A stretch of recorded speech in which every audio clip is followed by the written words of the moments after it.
반갑습니다. 예, 반가우시죠? 제가 일부 예배만 드리니까, 우리 성도님들, 특별히 2부 예배 드리는 성도님들과 서로 얼굴과 얼굴을 대면하면서 같이 예배 드리는 적이 별로 없었던 것 같아요. 또 이런 기회를 통해서 함께 주님을 찬양하고 또 예배 드리게 돼서 기쁘게 생각합니다. 저는 오늘 가정의 달 5월을 맞이해서 가정이라는 그런 주제로 말씀을 증거하기 원하는데, 오늘 설교 제목은 삶으로 믿음을 보이라라는 그런 제목으로 하나님 말씀 전하기 원합니다. 제가 잠깐 기도하고 우리 준비된 하나님 말씀 전하겠습니다. 하나님 감사합니다. 참 구원받은 주의 백성들이 함께 모여서 주의 이름을 찬양하고 또 주의 말씀 듣게 도와주시니 감사합니다. 하나님, 우리의 모습이 정말 주님 보시기에 아름다운 모습이 되게 도와주시고, 참 주는 토기장이요 우리는 진흙이다 라고 우리가 찬양으로 고백했는데, 하나님 이 시간 우리의 마음을 하나님 어루만져 주셔서 당신이 기뻐하시는 모습으로, 특별히 하나님 우리의 부모된 우리가 더욱더 주님을 닮아갈 수 있도록 이 시간을 사용하여 주시옵소서. 감사합니다. 예수님의 이름으로 기도했습니다. 아멘. 아이가 태어나고 초등학교에 입학하기 전까지 부모님은 그 자녀들에게 절대적인 권위를 갖습니다. 예를 들어서 이제 부모님들은 자녀가 어릴 때에 이 모든 과목들을 부모님이 직접 아이들을 가르치죠. 그래서 국어도 기역, 니은, 디귿 해서 이제 그런 것들을 직접 가르쳐주고, 영어도 A, B, C, D 해서 그것을 가르쳐주고, 또 더하기, 빼기 같은 그런 것들을 특별히 어떤 다른 분께 도움을 요청하지 않고 이제 부모님이 시간을 이렇게 투자하여서 자녀들과 함께 또 놀이와 함께 그런 것들을 가르칩니다. 그런데 부모님들이 이제 그것만 가르치는 것이 아니라 아이들이 질문하는 것 외에도 이제 막 이야기해 주면 우리 아이들이 경외의 감을 가지고 부모를 이렇게 바라보게 되죠. 감탄사를 발휘합니다. 아, 우리 부모님은 참 대단한 분이구나. 모르는 분이 모르는 것이 없는 분이구나 라는 그런 생각을 합니다. 그래서 그때는 부모님들이 어떤 이야기를 하면 아이들이 부모의 권위를 인정하고 또 부모의 말에 잘 순종을 합니다. 그러나 자녀들이 커서 중학교에 입학할 즈음 되면은 상황은 많이 달라집니다. 여러분 중학교 수학 혹시 풀어본 적 있으신가요? 최근에 혹시 중학교 수학 문제를 풀어본 적 있으십니까? 이제 부모님들 한번 보시면 아시겠지만 어렵습니다. 이 중학교 문제라고 저희가 만만해 볼 게 아니더라고요. 이렇게 한번 이렇게 보면은 제가 예습을 하지 않으면 도대체 이게 무슨 문제인가 좀 풀기가 어려워요. 그렇기 때문에 그때 자녀들은 부모가 모든 것을 알고 있지 않고 또 부모가 완전한 사람이 아니다라는 것들을 이때부터 조금씩 인식하게 됩니다. 그러다 이제 아이들이 우리 부모님들을 공감하시겠지만 중학교 때쯤 되는 아이들이 수학 문제를 가져와서 엄마 이거 못 풀겠는데 좀 도와줘 라고 하면 보통 엄마들이 어떻게 반응하냐면 아 몰라 그 문제가 어떤 문제인지 보지도 않고 그냥 모른다 라고 이야기합니다. 실제로 봐도 잘 모르거든요. 그렇기 때문에 이제 그런 것을 좀 들키기 싫으니까 아이 그런 것은 네가 스스로 해야지. 너 이제 컸잖아. 너 이제 스스로 공부해야지 라고 다그치면서 그걸 그렇게 이야기를 하게 되죠. 그러면 아이는 그때부터 자신의 어떤 그런 문제들을 부모님에게 이야기하지 않습니다.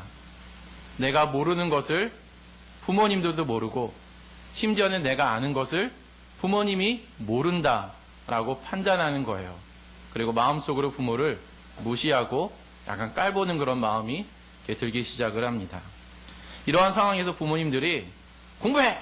하고 강요를 하면 마음속에 어떤 마음이 드냐면 아니 엄마 아빠도 모르는 것을 왜 나에게 강요하느냐 라고 이렇게 불만의 그런 마음이 생길 수가 있는 것이죠. 이러한 부분은 삶의 부분에서 더욱더 잘 드러납니다. 왜 부모님들이 자녀들에게 어릴 때부터 이렇게 살아라 이렇게 막 윤리적인 측면들, 도덕적인 측면들에 대해서 이렇게 많이들 이렇게 가르쳐 주셨잖아요. 그런데 이렇게 부모님들이 삶의 어떤 교훈대로 그렇게 살지 못하거나 아니면 부모님 자신도 잘 지키지 못하는 것을 나에게 강요한다 라는 그런 생각이 들게 되면 그때는 자녀는 그때부터 그것을 위선이다 라고 생각을 하고 부모의 권유를 무시합니다. 말을 해도 말을 안 해요. 그냥 대답 안 하고 문 닫고 그냥 그렇게 합니다. 특별히 요즘은 부모와 자녀들 간의 대화와 소통이 많이 단절됐기 때문에 서로 오해가 생기고 또 이러한 어떤 부모와 자식들 간의 어떤 관계들은 더욱더 좋지 못한 쪽으로 발전을 하게 되는 것이죠. 그렇다면 어떻게 해야 실추된 부모의 권위를 회복하며 자녀를 우리가 올바른 길로 인도할 수 있을까요? 그 사무엘상 1장 그 이후의 내용을 보면은 대조적인 삶을 살았던 두 부모님이 등장을 합니다. 한 부모님은 엘리 제사장이라는 케이스고 한 부부는 한나라는 한 여인입니다. 저는 이 두 분의 삶을 비교함으로 우리가 어떻게 자녀를 양육해야 되는지 같이 이 문제를 좀 고민해 보기를 원합니다. 엘리 제사장에는 두 아들이 있었습니다. 그 두 아들의 이름은 여러분 아시죠? 홈니와 비느하스였습니다. 이제 그들은 아버지가 제사장이어서 아버지의 뒤를 이어서 제사장이 됩니다. 오늘날로 비유하자면 아버지가 의사인데 왜 의사의 부모님들은 자녀가 같이 의사가 되기를 원하잖아요. 그래서 아버지의 기대대로 부모가 의사인 것처럼 같이 의사가 됩니다. 아버지가 사업을 하시는 분이라면 아버지의 기대대로 어떤 그런 코스를 거쳐서 아버지 사업을 물러받는 그런 경우죠. 좋은 일이다 라고 생각을 합니다. 그러나 그들의 삶은 건전하지 못했습니다. 그들이 어떻게 제사장이 되는지는 모르겠지만 그들의 삶의 모습을 보면 마치 건달 같은 그런 모습들을 많이 보여줍니다. 구체적으로 그들은 제사장이 백성들에게 지켜야 되는 규례가 있는데 그것을 지키지 않았고 또 하나님께 드리는 제사 음식을 마치 자기 것처럼 자기가 제사장이고 자신의 영역 안에 있는 일이니까 그것은 하나님께 올려드려야 되는 것인데 마치 자신의 것처럼 마음껏 그렇게 그것을 사용했습니다. 또한 회막 어귀에서 일하는 여인들과 아마도 자신의 그런 권력, 자신의 힘을 가지고 동침까지 하게 됩니다. 오늘날 말하는 성추행을 한 것이죠. 왜 이런 일이 일어나게 됐을까요? 도대체 그들의 삶에는 도대체 무슨 일이 일어난 것일까요? 1995년에 세상을 깜짝 놀라게 한 사건이 있었습니다. 여러분, 대학 교수님 하면은 굉장히 사회적으로 인정받는 그런 직업이고 또 많은 사람들이 좋게 여기는 성공했다라고 우리가 보는 그런 직업이지 않습니까? 그런데 대학 교수인 아들이 아버지를 살해한 것입니다. 그의 아버지는 평양 출신인데 월남에서 포목상으로 인하여서 큰 돈을 벌었습니다. 그래서 교육의 뜻이 있어 자신이 번 돈을 가지고 어떤 학원 재단을 법인을 만들어서 이사장이 되었어요. 이제 그쪽 계통에 있으니까 많은 인포메이션이 있잖아요. 그래서 자신의 자녀를 어떻게 키워야 되는지 어떤 코스를 이렇게 딱 받아서 수순대로 해서 그 아들이 유학을 가게 되고 결국에는 대학 교수가 되었습니다. 그런데 어느 날 그 대학 교수가 아버지의 재산을 노리고 아버지를 살해한 거예요. 여러분, 왜 이런 일이 일어났을까요? 아버지가 자신이 번 돈으로 자녀를 유학을 보낸지는 몰라도 그를 대학 교수로 만들었는지는 몰라도 그 자녀가 어떻게 사는 것이 인간답게 사는 것인지에 대해서는 가르치지 못한 결과입니다. 엘리 제사장의 경우도 마찬가지였습니다. 아들을 제사장으로 세우기는 했지만 신앙으로 자녀를 양육하지는 못했어요. 엘리의 직업이 제사장이기 때문에 그는 아마 형식적으로 백성들과 또는 자녀들 앞에서 하나님의 말씀을 가르쳤을 것입니다. 그러나 말로는 그렇게 했는데 삶의 모습이 그것을 뒷받침하지 못했어요. 그렇기 때문에 엘리의 아들들은 그의 아버지가 가르쳤던 말이 아니라 그의 아버지가 보였던 삶의 모습을 본받기 시작했습니다. 그들이 얼마나 파렴치한 행동을 했든지 성경은 분명하게 하나님이 그를 직접 죽이기로 결단했다. 굉장히 무서운 얘기예요. 하나님이 그 아들들 홈니와 비느하스를 죽이기로 결심했다라고 성경이 그렇게 이야기가 되어 있고, 또 그 두 아들이 전쟁에서 죽을 즈음에 그의 아버지 엘리도 어떤 사고로 인하여서 죽음을 맞게 되었습니다. 오늘날 자녀를 대하는 여러분의 모습을 한번 돌이켜보기를 바랍니다. 자녀들이 여러분 공부를 잘할 수 있도록, 자녀들이 명문대에 가고 또 좋은 직장에 취업할 수 있도록 여러분이 적극적으로 이제 학원을 이렇게 대고 어떤 개인 교육을 시키고, 저는 그것이 나쁘지 않다라고 봅니다. 굉장히 좋은 것이에요. 그러나 교육에는 균형 감각이 있어야 됩니다. 만약에 여러분의 자녀를 그렇게 잘 양육하기를 원한다면 지식적인 측면들을 우리가 50이라고 가정을 했을 때 나머지 50%는 우리가 신앙으로 자녀의 나의 삶의 모습으로 윤리적인 측면들을 우리가 잘 가르쳐야 된다라는 것이죠. 단언컨대 부모만큼 자녀에게 영향력을 미치는 사람은 없습니다. 교회 선생님들에게 도움을 요청하는 분들도 있습니다. 물론 저는 좋은 방법이다라고 생각을 해요. 하지만 여러분 객관적으로 한번 생각해 보십시오. 자녀들이 교회에 와서 교회 선생님들과 양육을 하고 관계를 맺는 것은 아무리 시간이 길어도 2시간을 넘기지 못합니다. 요즘 아이들 바쁘잖아요. 그래서 더 아이들과 시간을 갖고 싶어도 아이들이 학원에 가야 된다, 또 무슨 협동학습을 해야 된다, 그래서 교회에 2시간 이상 잘 머무지들 못합니다.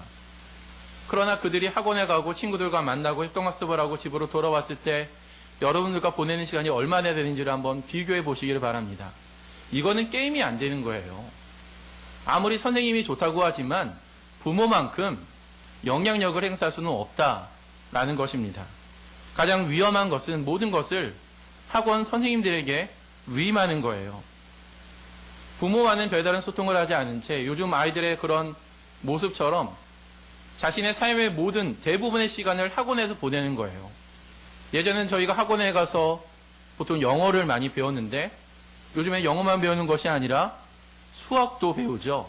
국어도 배우죠. 전 과목 다 가르칩니다. 요즘엔 줄넘기 학원도 있고요. 태권도 학원도 있고요. 수많은 그런 학원들이 있어요.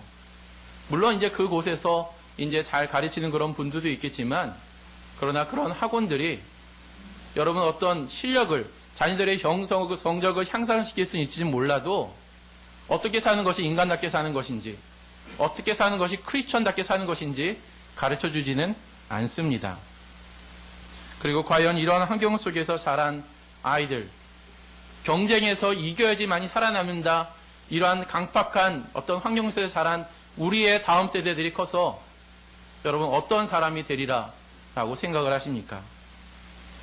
엘리 제사장과는 대조적으로 한나는 삶으로 자신의 믿음을 보인 좋은 예가 됩니다.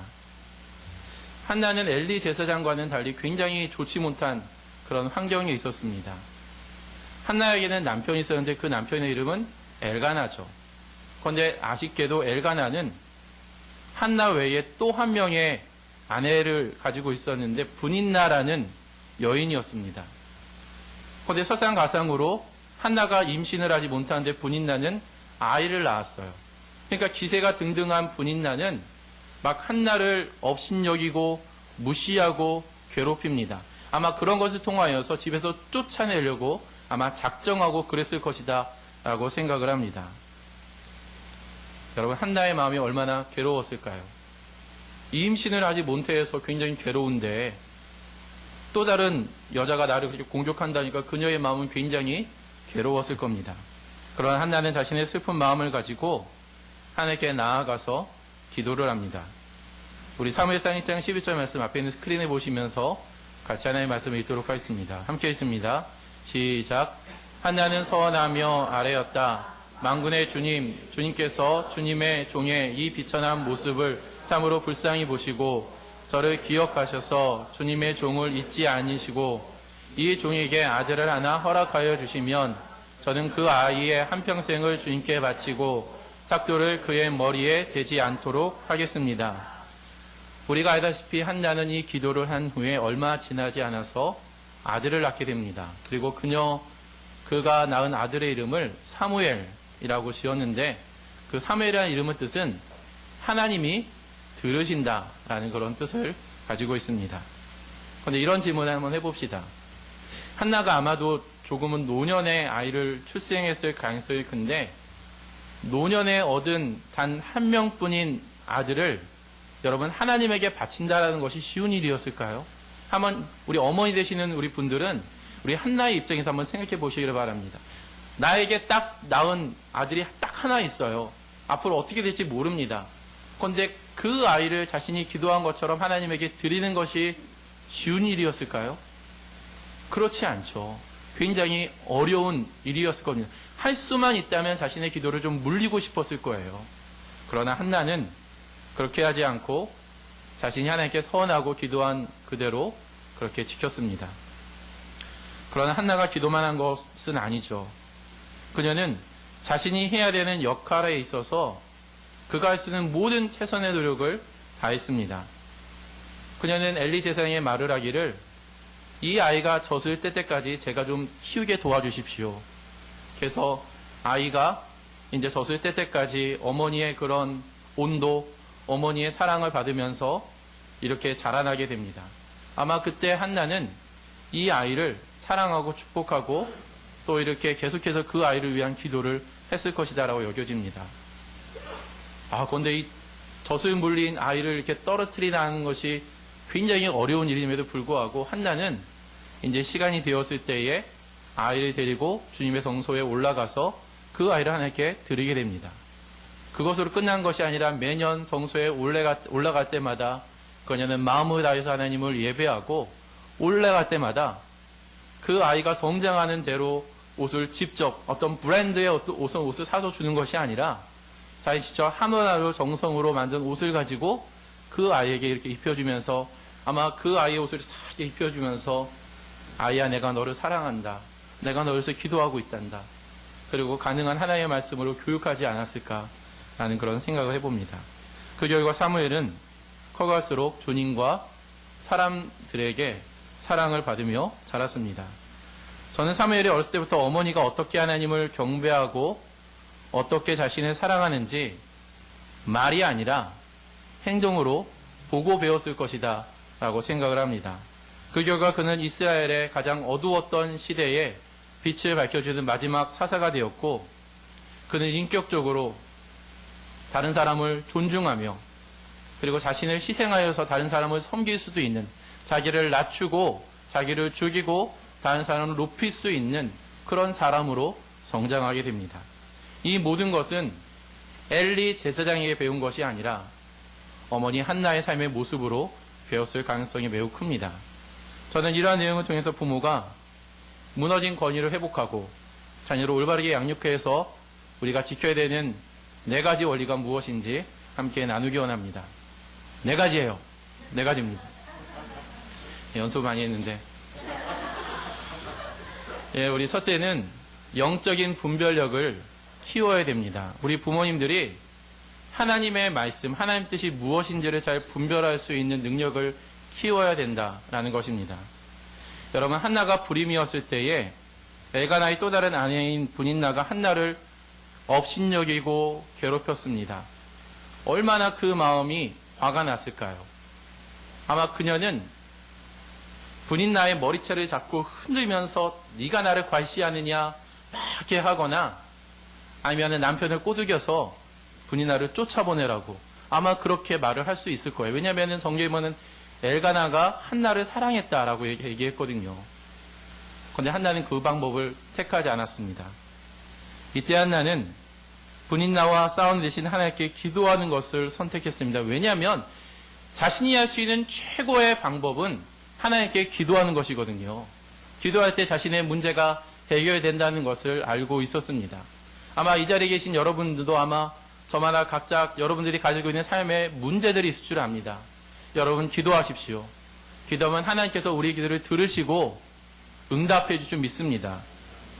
그런데 이러한 모습을 보고 엘리 제사장은 주님의 성전 무소주에 딱 이렇게 거만하게 앉아가지고 지금 저 여자가 한나는 지금 간절히 흐느끼며 울면서 최선을 다해서 막 이렇게 기도하고 있는데 엘리 제사장은 저 여자 지금 술 취했다. 포도주 먹고 비틀거린다. 하고 그녀를 정죄하고 비판을 했습니다. 여러분 같은 사건을 두고 서로 다른 반응을 보이고 있는 것입니다. 게다가 엘리 제사장은 여러분 성경을 읽다 보면은 하나님이 사무엘을 부르는 장면이 나옵니다. 사무엘아 사무엘아. 그런데 그때 엘리 제사장은 하나님이 사무엘을 3번이나 부를 때까지 그것이 하나님의 음성인 줄을 깨닫지 못했어요. 늦게 깨달았습니다. 영적인 민감성이 떨어진 것입니다. 여러분, 부모가 얼마나 영적인 분별력을 가지고 있느냐에 따라서 자녀의 삶의 질이 달라집니다. 여러분이 정말로 하나님이 기뻐하시고 정말로 믿음의 어떤 그런 삶을 산다면 자녀 또한 그러한 삶을 살고, 그러나 여러분이 그렇지 못한 삶을 살게 되면 참 놀랍게도 자녀가 그러한 모습을 그대로 답습한다라는 거죠. 그러므로 우리 부모님들은 이 세대를 본받지 말고 어떤 이 세대의 어떤 유행이 있잖아요. 유행이 있습니다. 어떤 그런 유행이나 어떤 사조나 그런 철학에 너무 이렇게 얽매이지 말고 하나님의 선하시고 기뻐하시고 온전하신 뜻이 무엇인지를 잘 분별하셔야 될 줄 믿습니다. 특별히 여러분, 하나님의 말씀을 들으십시오. 하나님의 말씀을 묵상하기 바랍니다. 제가 금요일 날 우리 성도님들에게 말씀하신 것처럼 주일에 선포된 하나님의 말씀을 가지고 여러분의 자녀들과 교제하십시오. 일주일에 한두 번이나 꼭 자녀들과 함께 성경책을 펴서 같이 하나님의 말씀을 읽고 하나님의 말씀을 가지고 교제하고 자녀를 축복기도 해주시기를 바랍니다. 여러분이 그러한 믿음의 삶을 살 때에 우리의 자녀들이 축복을 받을 수 있다라는 것입니다. 두 번째는 제때의 자녀를 신앙으로 교육해야 된다라는 것입니다. 우리 에베소서 6장 4절 말씀 앞에 있는 스크린 보시면서 함께 읽도록 하겠습니다. 함께 읽습니다. 시작. 또 아버지 되니 여러분의 자녀를 노엽게 하지 말고 주님의 훈련과 훈계로 기르십시오. 부모님들은 우리의 자녀들을 노엽게 하지 말고 주님의 훈계와 훈련, 하나님의 말씀으로 잘 양육해야 된다라는 것입니다. 제가 해보니까요, 공부에는 때가 있습니다. 요즘에 저랑 제 아내랑 똑같은 증상이 나타나는데 깜빡깜빡해요. 이렇게 공부를 해도 이름을 듣더라도 조금 지나면 깜빡깜빡합니다. 그래서 지금 이렇게 청소년들이나 다음 세대들은 공부한 것들은 잘 기억하는데 나이가 들면 들수록 잘 기억도 안 되고 건망증도 되게 심해지는 그런 것들을 느끼게 됩니다. 공부에는 때가 있다라는 거죠. 그런데 여러분, 공부에만 때가 있는 게 아니죠. 신앙 교육에도 때가 있습니다. 그 타이밍을 놓치면 큰일이 납니다. 엘리 제사장이 그 자녀를 책망하지 않았을까요? 아니요, 그렇지 않습니다. 그 사무엘상 2장 22절에 보면은 엘리 제사장이 그들의 아들의 행한 행동들, 아까 얘기한 어떤 파렴치하고 정말 극악 무도한 그런 행동들을 했을 때에 그것에 대해서 호되게 야단을 쳤어요. 꾸지람을 했습니다. 그러나 성경은 아버지가 그렇게 꾸짖어도 그들이 아버지의 말을 듣지 않았다라고 기록을 합니다. 이미 때가 늦어버린 거죠. 아들의 생각은 이미 굳어질 대로 굳어졌고 그의 아버지도 이제는 많이 힘도 약하고 또 어떤 영적인 능력 또한 많이 이렇게 감소된 추세이기 때문에 아이들에게 영향력을 줄 수 있는 게 별로 없었다라는 겁니다. 그리고 성경은 너무나 분명하게 엘리 제사장이 자신의 아들들이 스스로 저주받는 일을 하는 줄 알면서도 잘못된 걸 알면서도 그들을 책망하지 않았다라고 성경은 이야기를 합니다. 그리고 성경은 말을 하기를 그가 아들을 잘못 사랑했다라고 성경은 또한 그렇게 이야기를 합니다. 성도 여러분, 자녀들이 하나님을 경홀히 여기고 예배를 소홀히 여기면 자녀를 호되게 야단을 치시기를 바랍니다. 물론 가장 좋은 것은 자녀가 자발적으로 교회에 나오는 것이 가장 바람직합니다. 아이가 스스로 어떤 깨달음이 있고 주님이 너무 주님이 너무 사랑스럽고 또 교회 나오는 것이 너무 좋아서 교회 나오면 좋죠. 그러나 제가 봤을 때 지금 교회 나오는 아이들 중에 그런 아이들은 그렇게 많지 않습니다. 그렇게 많지 않아요. 거의 대부분 이제 부모님들이 강권하여 교회를 데리고 오고 어떤 교육을 시키는 거죠. 여러분, 이 사회가 굉장히 악합니다. 그래서 우리의 자녀들이 우리의 바람대로 지금은 뭐 그냥 세상에서 이렇게 좀 있다가도 언제가 때가 되면 돌아오겠지라고 우리가 생각하지만 그건 우리의 바람이지 실제는 그렇지 않다라는 거예요. 이 사회가 너무나 악해서 우리의 자녀들이 세상에 일단 한번 발을 한번 이렇게 디디게 되면 일단 세상의 어떤 그런 맛을 들이게 되면 세상에서 추구하고 있는 쾌락이 무엇인지를 맛보게 되면 그 아이가 주님께 돌아오는 것은 정말로 하나님의 은혜가 아니면 돌아오기가 굉장히 어렵다라는 겁니다. 그리고 여러분이 만약에 자녀를 뭐 그냥 알아서 언젠간 되겠지라고 그냥 책망하지 않으면 여러분 성경은 분명하게 하나님이 직접 여러분의 자녀를 책망할 것이다라는 것들을 보여주고 있습니다. 여러분 우리가 우리의 자녀를 책망하는 게 나을까요? 아니면 하나님이 우리의 자녀를 책망하는 게 나을까요? 저는 하나님이 우리 아이를 손대기 전에 우리가 먼저 사랑으로 우리가 먼저 그 아이의 눈높이에 맞춰서 우리가 자녀를 책망한 것이 맞다라고 생각을 합니다. 그러면 언제 책망을 해야 될까요? 우리나라 속담 중에 몇 살 버릇 여든까지 간다라고 했죠? 3살 버릇이 여든까지 간다. 이 말이 참 일리 있는 말입니다. 그 기독교 교육을 연구한 사람에 의하면 세계관의 90%는 5살 이전에 형성이 된다라고 합니다. 즉 유치원에 들어가기 전에 가르칠 것은 가르치고 해야 될 것은 좀 가르치고 어떤 윤리라든지 어른을 공경하는 거라든지 어떤 그런 것을 가르쳐야 된다라고 지금 이야기하고 있습니다. 청소년을 자녀로 둔 우리 부모님들은 청소년들을 훈계하고 야단치는 게 얼마나 어려운 일인지 아마 잘 알 겁니다. 어렵습니다. 예. 제가 제 아들이 지금 초등학교 6학년인데 애가 갑자기 5학년 때는 안 그랬는데 6학년 들어오자마자 여드름이 나기 시작하고 그 다음에 얼굴이 오만 불만이 폭발할 것 같은 그런 모습을 요즘에 가르치고 있어요. 그래서 내가 무슨 말을 하면 막 이렇게 대들려고 합니다. 그럼 제가 어떻게 할까요? 야단을 칩니다. 호되게 야단을 쳐요. 왜냐하면은 언젠가는 이 아이가 바른 길로 우리가 가도록 지도해야 되는데 시간이 지나면 지날수록 어렵기 때문에 때로는 채찍을 대고 때로는 안아주면서 아이들이 마땅히 가르칠 것을 가르칩니다. 여러분 더 늦기 전에 우리의 자녀들이 주님을 경외하며 성경의 가르침을 지킬 수 있도록 여러분 그렇게 가르치고 훈련하시기를 바랍니다. 그리고 세 번째는 좋은 환경을 우리가 제공하고 삶의 본으로 우리가 자녀들에게 보여줄 수 있어야 됩니다. 여러분 말로만 하는 것이 아니라 삶의 본으로 가르쳐야 된다라는 것이죠. 사무엘이 이스라엘을 이끄는 마지막 사사가 된 배경에는 한나의 성과 관련해서 그가 주님의 집 성소에서 생활한 것이 굉장히 많은 영향력을 미쳤을 것입니다. 예를 들어서 그 또래에 따른 아이들이 그냥 엄마 아빠랑 또는 친구들이랑 놀러 다닐 때 사무엘은 모시 에봇을 입고 성소에서 주님을 섬기는 일을 했습니다.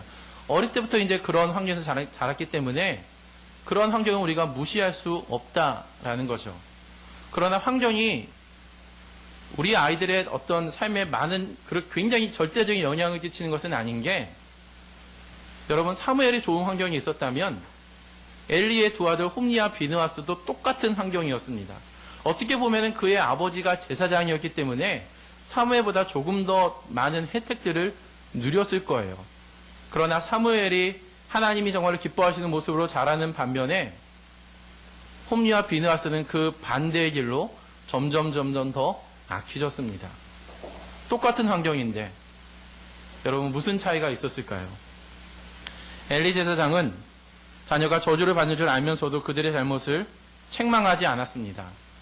왜냐하면 제가 생각하기에 자녀를 책망하게 되면 그것이 자녀의 출세에, 자녀의 성공에 흠이 될까봐 내가 어떤 책망을 하고 그것이 공개적으로 다른 사람들에게 알려지게 되면 이 아이가 제사장이 되는데 흠이 될까봐 그러지 못했던 것이죠.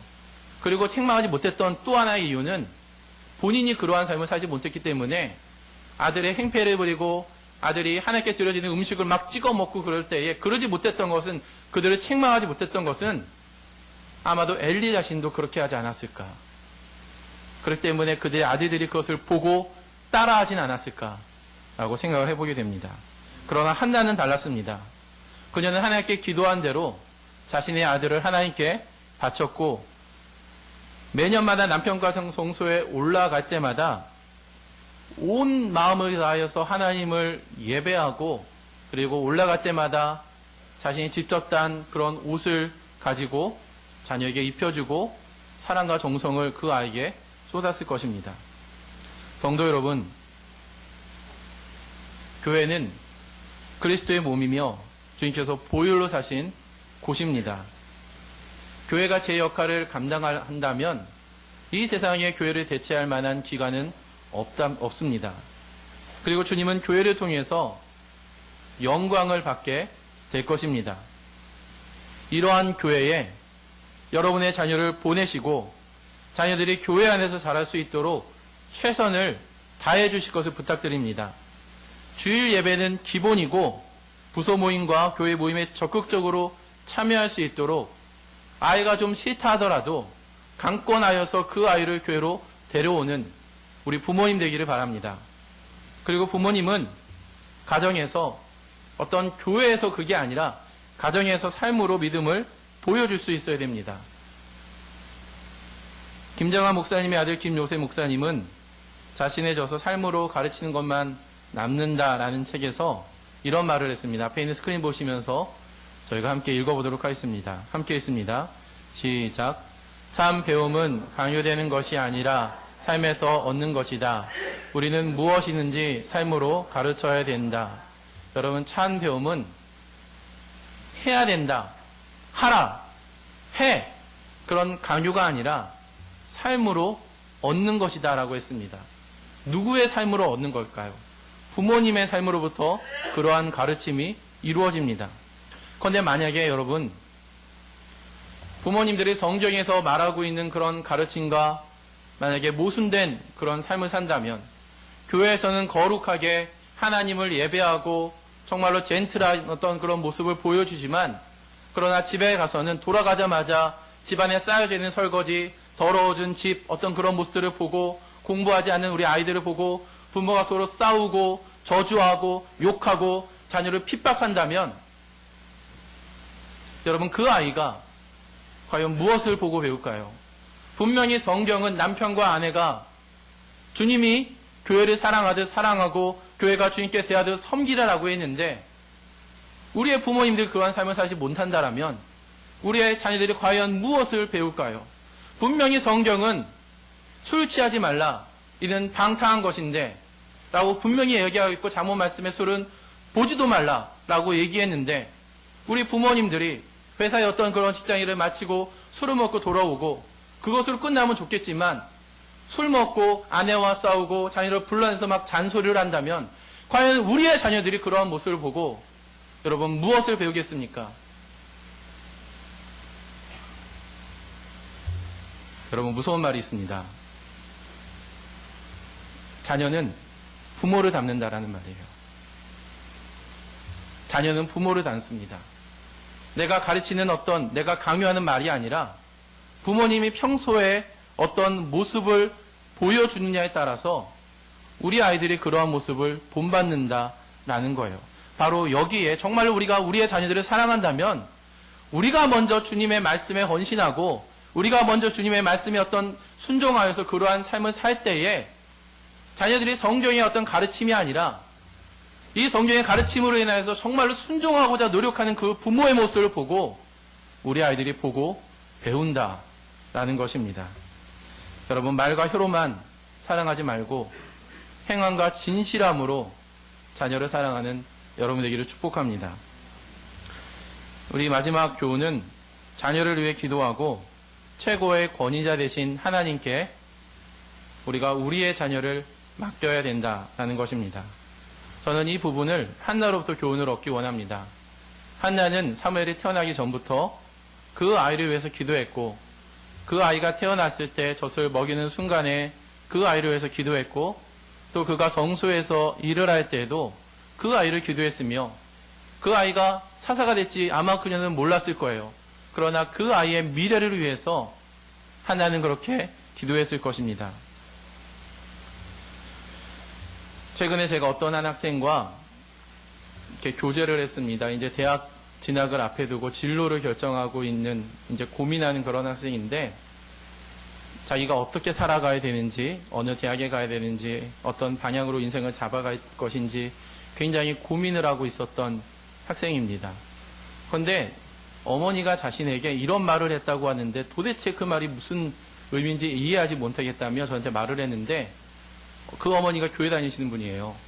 그런데 자녀에게 어떤 말을 했냐면, 아무개야, 물이 흐르는 대로 가거라. 물이 흐르는 대로 가거라. 너가 어떤 길을 딱 정하는 것이 아니라 물이 흘러가는 대로, 길이 열리면 그곳으로 가고 또 길이 열리면 그곳으로 가고 그렇게 가거라. 그런데 그 말을 이해하지 못하겠다라고 하길래 제가 해석을 해줬습니다. 아마 그것은 그 부모님도 그렇고 너도 앞으로 어떤 길이 열릴지는 모르겠지만 하나님이 인도하시는 대로 가면 좋겠구나, 아마 그런 의미인 것 같다. 성령이 인도하신 대로, 지금 우리가 알지 못하고 어떻게 인생의 길들이 열릴지 모르겠지만 성령이 인도하시는 대로 그대로 순종하라, 그런 의미인 것 같다 라고 얘기하니까 그 아이가 맞는 것 같아요 라고 이렇게 이야기를 했습니다. 여러분, 제 해석이 괜찮습니까? 좋은 것 같죠? 예. 어거스틴은 최고의 성자로 알려진 인물이었지만 젊은 시절에 그는 방탕한 생활을 했습니다. 그의 어머니 모니카는 그런 아들의 모습 때문에 교회에 와서 하나님 앞에 정말로 간절하게 울면서 막 흐느끼면서 기도를 했습니다. 그런데 얼마나 간절하게 기도했는지 그 소리가 너무 커서 이게 지나가던 그 목사님이 어머니에게 찾아와서 어머님, 자매님 무슨 일이 있으십니까? 라고 얘기하니까 그 어머니가 말을 하기를, 제 아들이 이단에 빠졌습니다. 제 아들이 죄악에 빠졌어요. 어떻게 하면 좋나요? 라고 호소를 했다고 합니다. 그러자 그 목사님은 이렇게 대답했습니다. 여러분이 잘 아시는 내용이에요. 기도하는 어머니 자식은 망하지 않습니다. 기도하는 어머니 자식은 망하지 않습니다. 지금 우리 아이가 어떠한 상태이고 어떤 진로 때문에 또 인생의 어떤 문제 때문에 어떻게 살아갈지 모르겠지만, 그러나 기도한다면 그 기도하는 어머니로 인하여서 그의 자녀는 망하지 않는다라는 내용입니다. 그 말대로 어거스틴은 놀라운 회심을 경험했으며 자신의 죄를 깊이 회개하고 성자의 길을 걸어가서 세계에 띄없는 위대한 신학자며 또한 인간의 내면을 정말 하나님 잘 살피는 그런 철학자로 하나님께 사용이 되었습니다. 여러분, 기도하는 어머니의 자식은 망하지 않습니다. 여러분, 자녀로 해서 정말로 고민하고 있다면 고민으로 끝나는 것이 아니라, 여러분, 그러한 고민일 때마다 여러분의 자녀를 위해서 한나가 그랬던 것처럼, 모니카가 그랬던 것처럼 여러분 간절히 기도하기 바랍니다. 자기의 욕심대로, 주여, 내 자식은 S대에 들어가야 됩니다. 내 자식은 어디에 들어가야 됩니다. 딱 어떤 인생의 목표를 본인이 정하고 그 궤도로 자식을 밀어붙이는 것이 아니라, 성령님 도와주십시오. 하나님 도와주십시오. 이 아이를 주님께 맡깁니다. 이 아이의 인생을 주님께 맡깁니다. 주여 사용해 주십시오. 우리가 그런 믿음으로, 그러한 태도로 우리가 기도를 해야 된다라는 것입니다. 그러면 사무엘이 하나님께 위대하게 쓰인 것처럼 우리의 자녀들이 밤하늘에 빛나는 별처럼 이 시대에 하나님께 놀랍게 쓰이게 될 것입니다. 여러분, 자녀를 위해서 기도하시고 삶으로 여러분의 믿음을 보여주십시오.